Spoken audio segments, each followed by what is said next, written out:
evening, everyone. Thank you so much for coming out. What a week we've had, eh? Yeah. My goodness, my goodness. So, I was thinking, we're, because of all of the things that we've gone through and everything, we haven't rehearsed any of it except for a little tiny bit. So just imagine that you're in a little country church. And we're warm and welcoming and having a good time because tomorrow is Christmas Day. So I picked a poem from Maya Angelou to start out with tonight. She says, "We clap hands and welcome the peace of Christmas. We beckon this good season to wait a while with us. We, Baptist and Buddhist, Methodist and Muslim, say, come, peace. Come and fill us and our world with your majesty. We, the Jew and the Jainist, the Catholic and the Confucian, implore you to stay a while with us, so we may learn by your shimmering light how to look beyond complexion and see community. It is Christmas time, a halting of hate time." We clasp hands and welcome the peace of Christmas.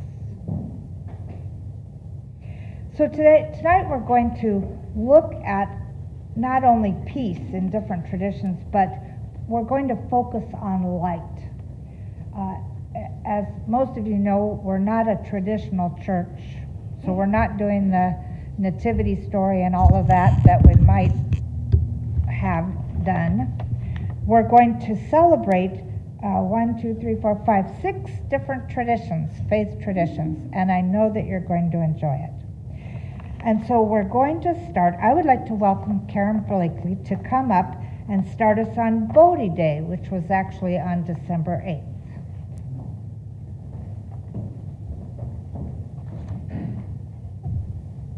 Oh, let me make one more comment. I forgot. This is how you turn on the candle. After having one of our community lose their home to fire a couple weeks ago, I decided no fire. So you just turn the bottom and it goes on. Okay? And you can take it home. And I'm going to turn off this light. All right. Bodhi Day is also known as the Day of Enlightenment. To the Buddhists, specifically Pure Land Buddhists, Bodhi Day is a day of remembrance and meditation. Often, colored lights are strung about the home to recognize the Day of Enlightenment. They are multicolored specifically to symbolize the many pathways to enlightenment and how all things are united. A candle will also often be lit for 30 days to symbolize enlightenment. Enlightenment is described as switching on the light so you can see the path in front of you, so you can see what is already there, so you can move freely on your journey. Thich Nhat Hanh said, "There is no way to enlightenment. Enlightenment is always there. Enlightenment is the way." According to the sutras, contemplation of light and truth is said to lead to wakefulness and enlightenment. Everyone has their own light. Inside of each one of us is the glow of the memory of who we really are and where we come from and where we are going. In this light, the sound of truth can be heard, clear as a Buddhist temple bell. In that moment, there is an understanding and awareness of the answers to every question. Everything appears exactly as it should be, with a divine reason for everything. All those who follow the Buddhist teachings understand that truth is the light. And so as the story goes, after nearly half a century of teaching, the Buddha lay dying, surrounded by his disciples. Distraught and through tearful whispers, they pleaded, "Blessed One, please don't go. Who will be our teacher now? Who will guide us? How will we achieve enlightenment without your help?" The Buddha simply smiled, and in his last breaths turned to his disciples to provide one of his greatest teachings. He simply said, "Be your own light." May love, joy, and wisdom illuminate our paths on this day and always.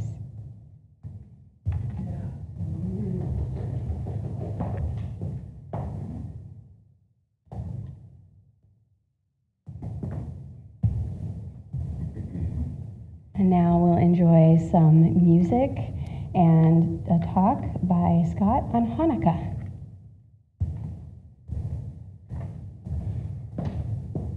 I've been asked to sing the song The Hope. The Hebrew name is Hatikva. And after I sing it in Hebrew, I will give you the translation.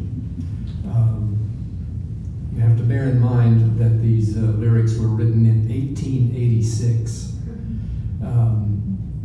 Without going into the politics of it, I will say that it is somewhat controversial to this day. But I will sing the song in Hebrew and then I'll give you the translation afterwards.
As long as within our hearts the Jewish soul sings, as long as forward to the east to Zion looks the eye, our hope is not yet lost.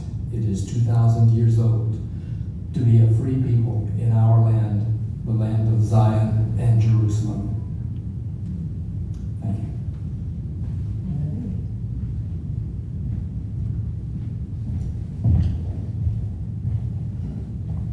Thank you, Jackson. That was beautiful. I have my official Hanukkah hat on. Most of us know the story of Hanukkah, also known as the Festival of Lights. Hanukkah, which means dedication in Hebrew, begins on the 25th of Kislev on the Hebrew calendar. It is an 8-day Jewish celebration commemorating the rededication of the Holy Second Temple during the 2nd century BCE, which is how it is referred to within the Jewish faith. Around 200 BCE, Judea, which was also known as the land of Israel, came under the control of Antiochus III, who allowed the Jews to live there to continue practicing their religion. His son, however, Antiochus IV, outlawed the Jewish religion and ordered the Jews to worship Greek gods, with the soldiers desecrating the temple, with the soldiers coming into Jerusalem, massacring thousands of people, and desecrating the temple by erecting an altar to Zeus and sacrificing pigs, a non-kosher animal, within the sacred walls. Led by the Jewish priest Mattathias and his 5 sons, a large-scale rebellion broke out against Antiochus. When Mattathias died, his son, who was known as Judas Maccabee, which meant the hammer, took the helm, and he and the Maccabees, as they became called, drove the Syrians out of Jerusalem, relying largely on guerrilla warfare tactics. Judah then called on his followers to cleanse the temple, rebuild its altar, and light its menorah, the gold candelabrum, whose 7 branches represented knowledge and creation and were meant to be kept burning every night. Even though there was only enough untainted oil to keep the menorah's candles burning for a single day, the flame continued for 8 nights, leaving enough time for runners to find and bring back a fresh supply, considered to be a miracle by the Jews at the time. Since that time, the Hanukkah celebration revolves around the kindling of a 9-branched menorah. On each of the holiday's 8 nights, another candle is added to the menorah. The 9th candle is called the shamus, which means helper. More about that in just a moment. The helper is used to light the others. Jews typically recite blessings during this time and display the menorah prominently in a window as a reminder to others of the miracle that inspired the holiday. But I found out in my research that light plays a much larger part in the Jewish faith than just during Hanukkah. Of course, the very first act of God, according to the Torah and the Bible, is, "Let there be light," meaning nothing can exist without it. But even the shamus that I spoke of momentarily was created to allow those who did not have the finances to be able to afford light and be able to participate in the holiday. According to Rabbi David J. Meyer, the shamus, which spreads the light from candle to candle, was created by the rabbis to benefit the poor by providing light for those who needed to work. In a time before you could flick on a light switch or even light a candle, light after dark was extremely expensive. Many poorer families needed to illuminate their homes at night in order to continue working, such as spinning pots or sewing clothes. Yet one was not supposed to work by the glow of sacred candlelight, such as the Sabbath candles or the Hanukkah candles. They were meant to be gazed upon for contemplation. Therefore, families without the financial wherewithal for both nighttime light and working light, for nighttime working and sacred lights, had to make a very difficult choice between lighting and the Hanukkah candles and sustenance. So the shamus was created, an extra candle serving as something of a legal fiction, which allowed Jews to declare in all sincerity that it is by the light of the shamus, the servant candle, rather than the official lights of the festival, that they are utilizing the menorah's light. With the invention of the shamus, families who needed to work could legitimately say that they were not doing it by the light of the menorah, but more precisely by the light of the shamus. As Jews light their Hanukkah menorahs, passing the light of the shamus into increasingly numerous candles as the festival takes its course, they are urged to consider themselves to be such a light, to keep in mind the needs of the poor, the vulnerable, and the lonely. Whenever we share our own resources, which is our light, with those in need, we live up to that ideal, something as vital today as it was 2,000 years ago. Ironically, the temple menorah served no practical purpose, but was a symbol of the holiness of the place and its relationship to light. According to Lauren Eicher Burkham, the director of Rabbinic and Synagogue Programs for Shalom Hartman Institute of North America, as we all know, light itself cannot be seen. We become aware of its presence when it enables us to see other things. Similarly, we cannot see God, but we become aware of God's presence when we see the beauty of the world, when we experience love and the goodness of our fellow beings. Lights also serve as a metaphor for the human soul, as the book of Proverbs, an Old Testament book of wisdom, teaches. A candle of God is the soul of man, and a mitzvah, which is a good deed, is a candle, and the Torah is light. Performing a mitzvah can be compared to lighting an internal candle. Another indication of the importance of light in Judaism is the number of Hebrew words that mean or refer to it. In the Torah, references to light appear no fewer than 36 times, and the Psalms contain hundreds of light references. The Hebrew word for light, or, is used in the creation story. Uses of it in the Torah include Yotzir Or, which is creator of light, Meorot, which is lights of the sun and the moon, and Ora V'Simcha, light and gladness, from the book of Esther. Or is also sometimes used as a synonym for joy. The very name Zohar, Judaism's main mystical text, means shine or glow. Light also plays a significant part in daily and holiday rituals, from the candle lighting ceremonies that usher in major Jewish holidays to the Yortzeit candles that Jews burn for 24 hours to commemorate the death of a loved one, in effect symbolizing their light is still with us. Finally, in the synagogue sanctuary above the Torah Ark is one more light, the Ner Talmid, always lit and known as the eternal light. It's interesting that the Festival of Lights is held at the darkest time of the year, so the concept of going from darkness to light is certainly relevant also. In the end, Hanukkah provides an opportunity to shine the light of the Torah into the world by making moral choices, by attaining and sharing knowledge, and by giving to charity. Simon Appisdorf, an award-winning author on all things Judaica, says, Hanukkah has an important message for the world, especially today. For good reasons, people can feel like the world is a dark place and is sometimes getting darker. It's scary times that we're living in, but one good deed is like the light of a single Hanukkah candle, making everything visible in a pitch black room. Discovering our inner light and finding ways to manifest it can have a much more profound impact on ourselves and on the world around us, much more than we generally realize. So in closing, I would like you to repeat after me. Please turn to somebody else and recite the Hebrew expression Jews typically use to greet each other during Hanukkah. It's Moadim L'Simcha. So turn to somebody and say Moadim L'Simcha, which means may your times be happy.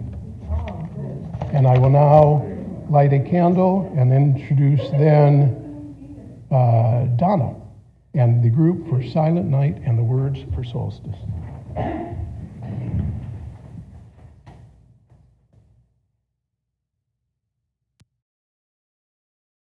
Well, I guess it's not how bright it is, but that's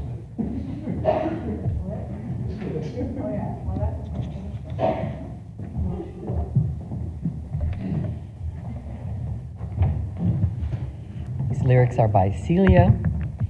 The music is to the tune of Silent Night.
And now please welcome from Redding, California, the Reverend Lynn Fritz.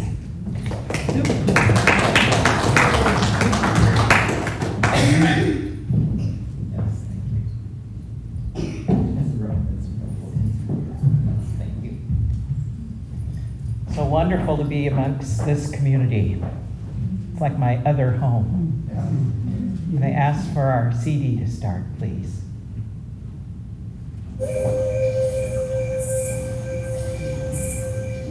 In this ritual, as you probably know from time with Donna, sage white sage, dried, common in our area.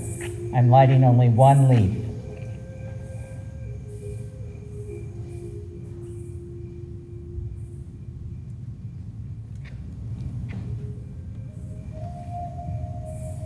And our brother, could be sister, from the Abalone Friends, gifted us with this shell that holds the sacred fire.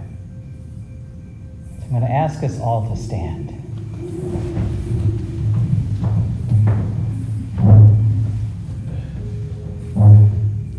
Let's take a long, slow, deep breath in together. A relaxing exhale. As we offer this prayer, honoring the people of this area of California, the First Nations, the Indigenous,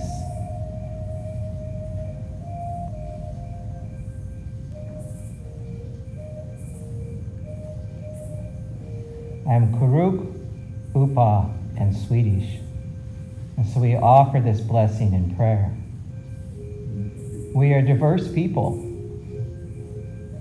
many and numerous, and yet we are one. Grandfather Sky, Grandmother Earth, to all the two-legged, the four-legged, the winged creatures, the rocks and minerals, our brothers and sisters of the insect world, to the plant life,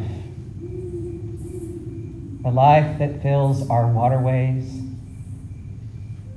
and the life-giving energy of water itself,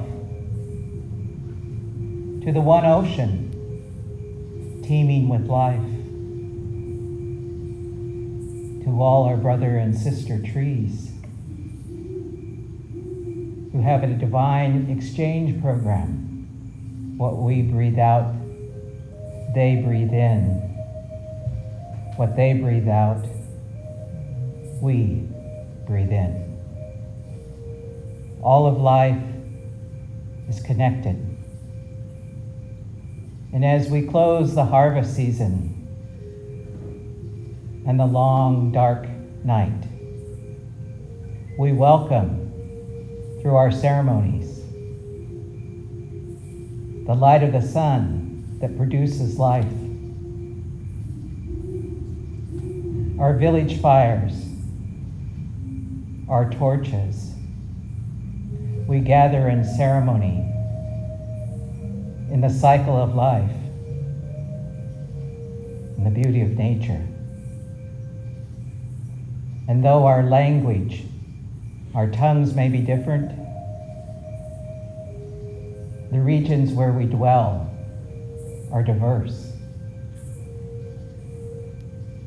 We are still one people. All life shares the same breath. So in this gathering this night, we honor the Great Spirit, Creator, the Creator of light, of life, of beauty. We honor our ancestors and our teachers. And where there is suffering, the release of suffering, to where there is limitation, a widening and acceptance of healing, forgiveness. We speak this prayer and blessing to the four directions, to all our brothers and sisters, to all our relations, giving thanks. Aho. You may be seated.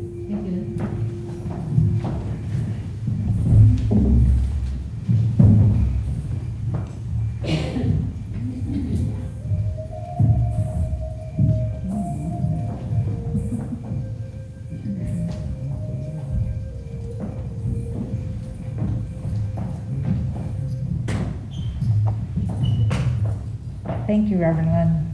That was beautiful. I could feel the energy in my palms. That was so wonderful. And you know, one of the things that, as you were acknowledging all of the life forms, I thought of the people that are watching on Zoom. And so we also honor the air that those energy waves are going through so that they can enjoy it as well. So I'm going to do the Christian part. We're going to do it in a little different way. Those of you who've been with me during my 8 years that we've been doing Christmas Eve services have heard this story before, because my dad, from the very beginning of my memories, we sat all around in the family room and got to drink eggnog, and my father had such a deep, resonant voice, and he would read this story that was written by our great aunt. And it was a beautifully illustrated little book. The funny thing is, though, is that in talking to my older brother recently, we've been doing a lot of Zoom things our family has, he says, it wasn't written by our great aunt. It's a German folk tale. So she copied it into a book and illustrated it. It's like, oh, it took some of the glamour away. But let's just continue with the sacredness of this evening. And I will read you this story. Once upon a time, there was a little boy, dressed in old, torn clothing, walking through the center of town. He stared at the gaily decorated shop windows with longing eyes.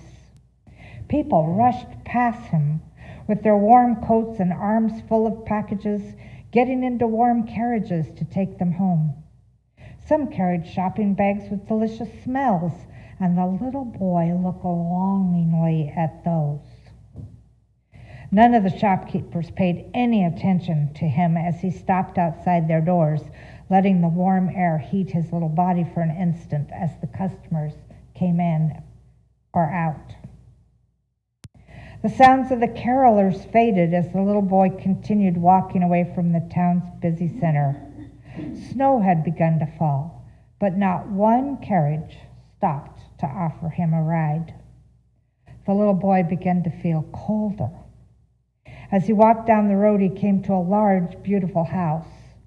The opulently decorated Christmas tree in the front window almost took his breath away.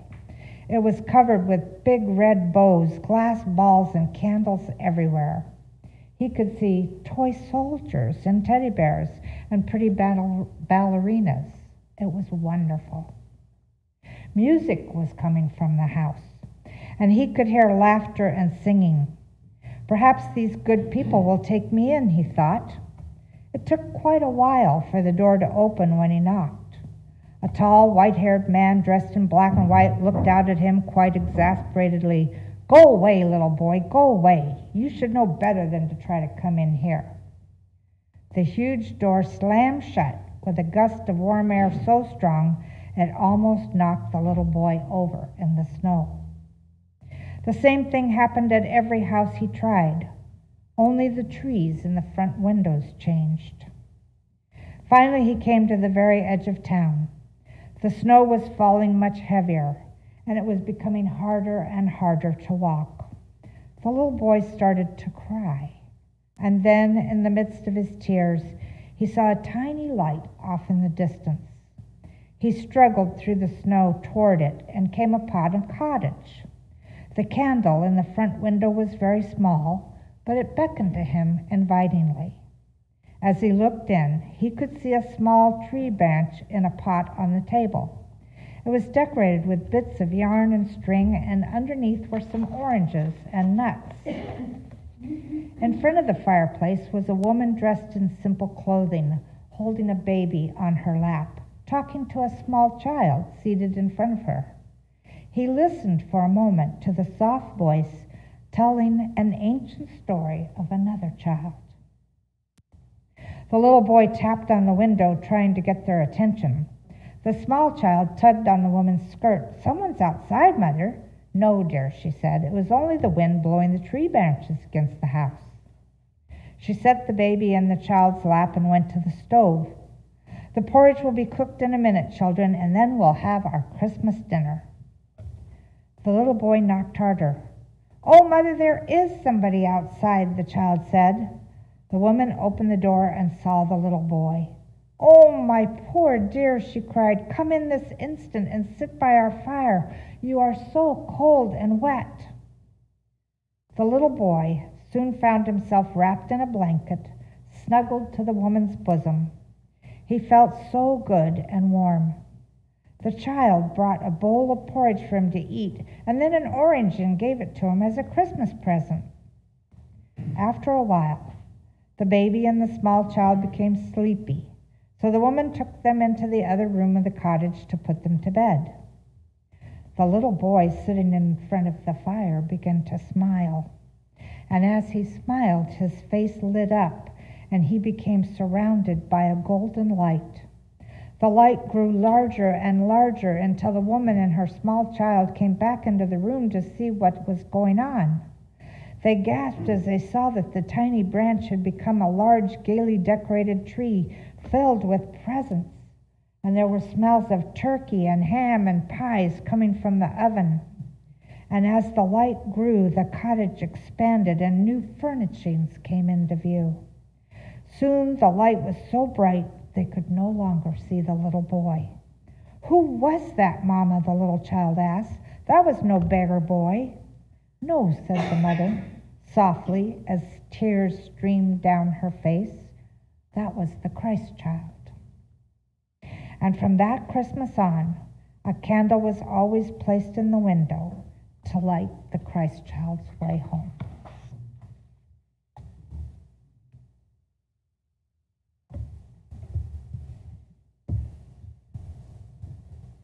Should have gone the other way.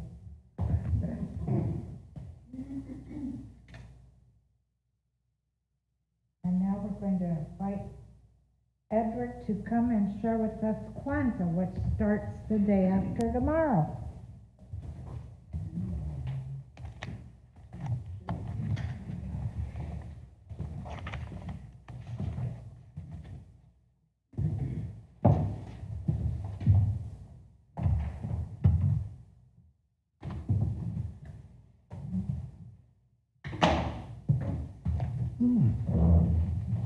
Happy holidays and blessings. In truth, I knew very little about Kwanzaa before being asked to do this. My family are 3 tribes of Native American, Creole, Filipino, and we have, what else is in the family, guys? Irish, Scottish, actually. So, we looked at everything always as being unified. We were never taught to see the differences. But anyway, what I found was, or Amy found for me, and she had to work tonight, was the 7 principles of Kwanzaa, which is Umoja, Kujikagulia, which is Umoja means unity, Kujikagulia means self-determination, Ujima, collective work and responsibility. Ujamaa, cooperative economics. Nia means purpose. Kuumba, creativity. And Imani, which I knew, because I knew someone named that, faith. And then what crossed my mind, I remembered from when Scott and Les and I were doing the practitioner courses, the spiritual principles of our belief system. And I said, wow, these are actually the same. We had 10 of them. They were oneness, love, creation, threefold nature of God, creative process, spiritual laws, spiritual beings, freedom, heaven, and eternal life. I don't have the time to go in and make all of the comparisons, but I think that all of the people who celebrate Kwanzaa should be paying tithings to our church. They're very close. Anyway, what I did, my wife asked me, she said, Les, every time you play here, you always do covers of someone else's music. And that's true. I do my own arrangement, but it's still someone else's music. So she asked me, she says, how come you never do your own creations? How come you're a writer, you're a composer, you never do your own compositions?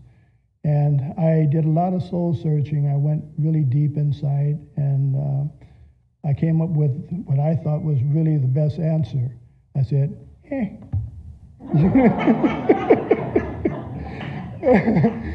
So anyway, I took up her challenge, and I decided that not only would I do one of my songs, but I would write one especially for this occasion and for this center. I call it My Prayer for Peace, and what I like about it is no matter what time you listen to it in any part of the year, it's still current. So it's called My Prayer for Peace. It's my arrangement. Hopefully things are balanced. If not, if they're a little too loud, I'm sorry. I apologize. You can see my publicist for that.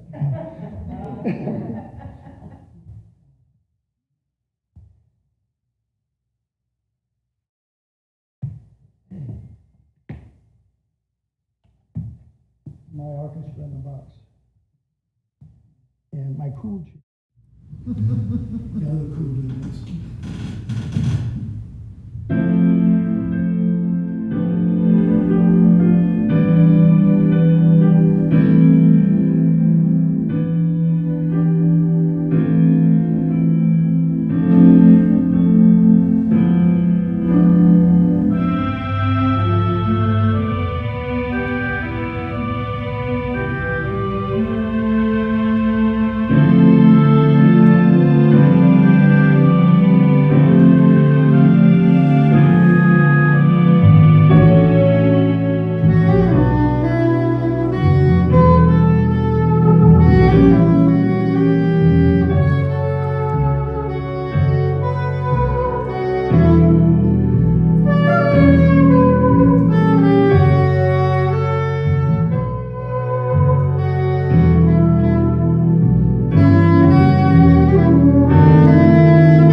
all light the candle for this last one for Kwanzaa.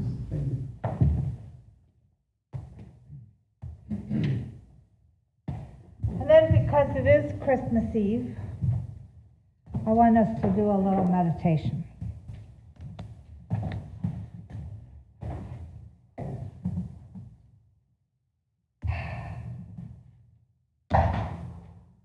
Allow yourself to take a breath.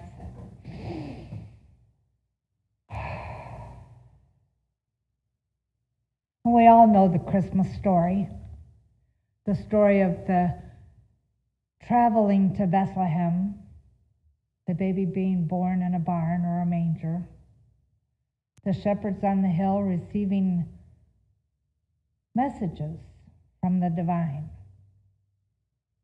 inviting them to follow that star, that bright star, and to see the baby that was born. And so I want you to imagine for a moment that you're one of those shepherds. And it's a little brisk evening. And perhaps you and your fellow shepherds have been having a meal and maybe some mead or wine or whatever they would have drank in those times. And you're looking out at the sky. You're on a hill, looking out at the sky, hearing the gentle noises of the sheep. And you see all these stars.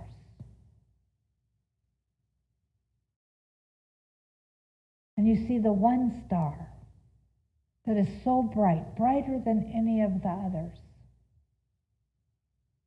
And it seems to you that it's moved down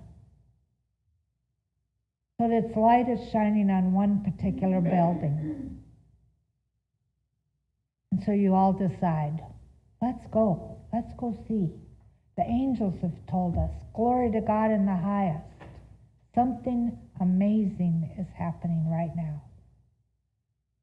And so you travel down the hill, through the streets of the town of Bethlehem, and you find yourself at the place where Mary and Joseph are tending their baby. And the baby is in the manger. You can't really see it. So imagine that you're invited in to come and look at this brand new baby. And because you know that something amazing is happening here, you might even feel a little bit of trepidation about it. But you approach. And as you look into the creche or the manger, who you see is you. And so let yourself have the feeling of being the Christ, born again this Christmas Eve. In truth, you can't be born again because you've always been it. You'll never not be it. You're the embodiment of the divine right here and right now. Yet we can use this story as a symbol for our own life of opening up and being all that we can be.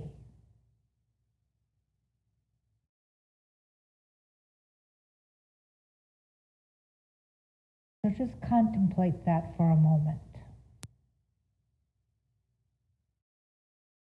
Who you are is greater than you can possibly ever imagine.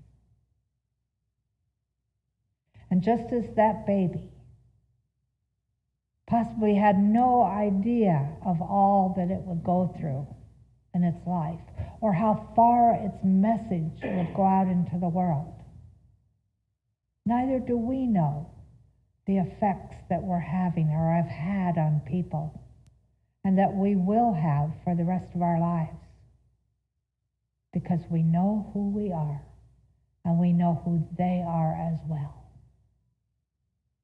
The divine embodied.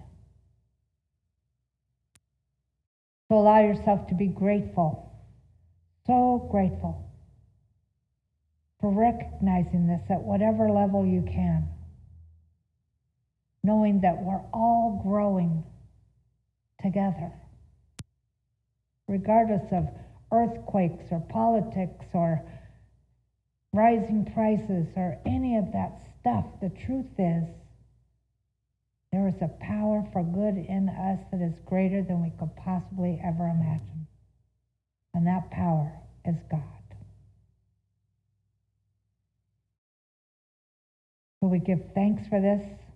We know that it is so, and so it is.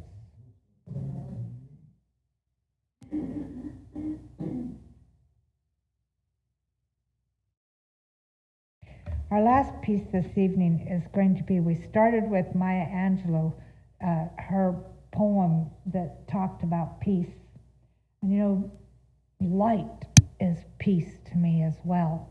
You know, if you feel that sense of lightness when you're peaceful, you know, the places that I've gone to that have a lot of light all the time, like living on the big island of Hawaii and, you know, the various other places, you don't see very much darkness there. I mean, I was just telling somebody this the other day, and I remembered we never ever locked our doors. We never locked our cars. We knew nothing was going to happen. It just wasn't in our consciousness. And that's an area that's totally light all the time. Well, except for the rains. The Big Island had a lot of rain. But, you know, the sun shone a lot. So we're going to end with peace as well. And this is what I want you to do. Each one of you has a candle. And I'm going to turn out this light in a minute. But as I said before, the light turns on by twisting the bottom. And this is your gift to take home. This is the light of peace. So you can turn them on when you feel like it in the song or whatever. But by the end of the song, we'll all have our light on. All right? Does anyone need one?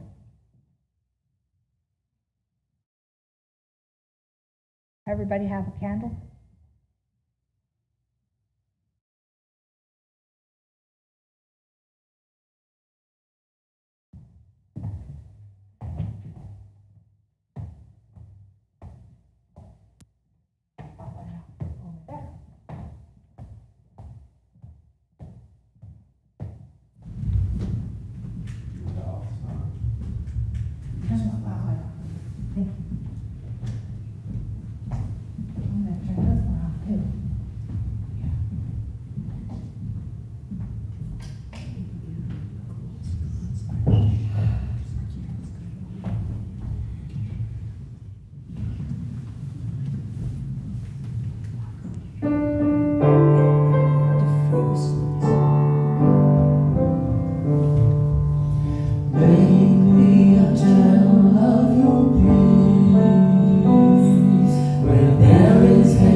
Where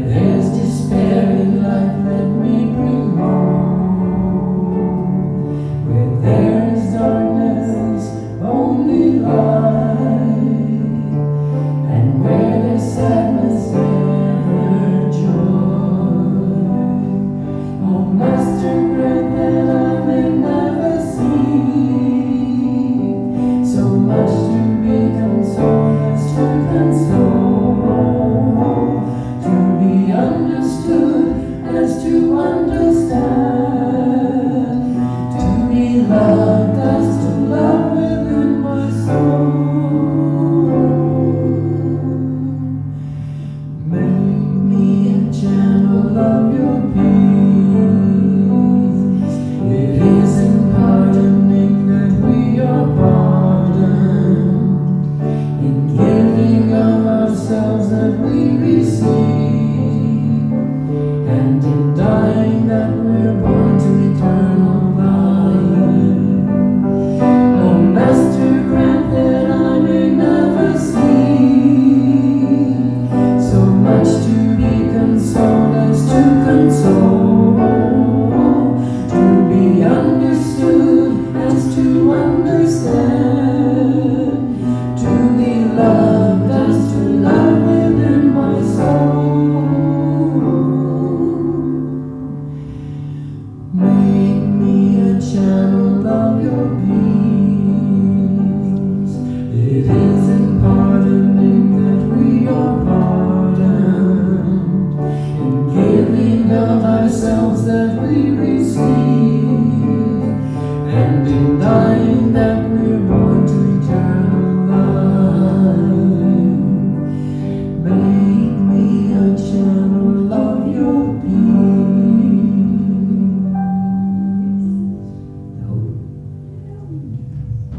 Beautiful.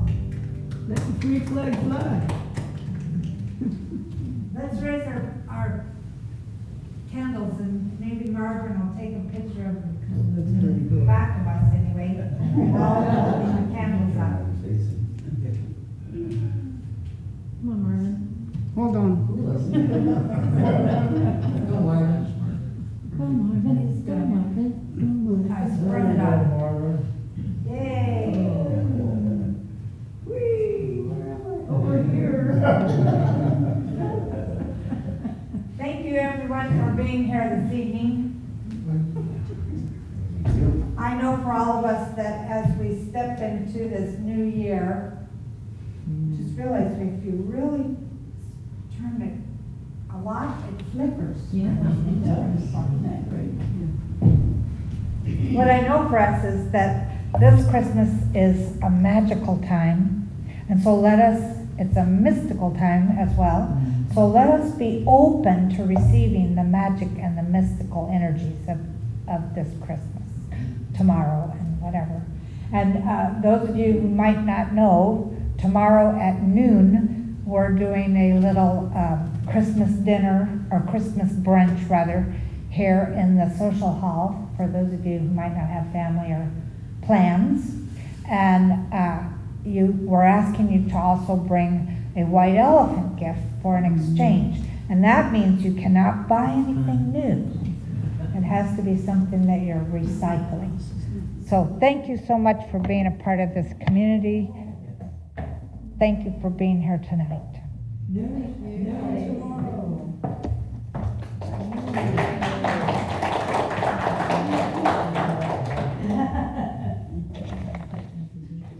Normally, we would have had goodies and stuff in the social hall, but with the numbers going back up, we're not.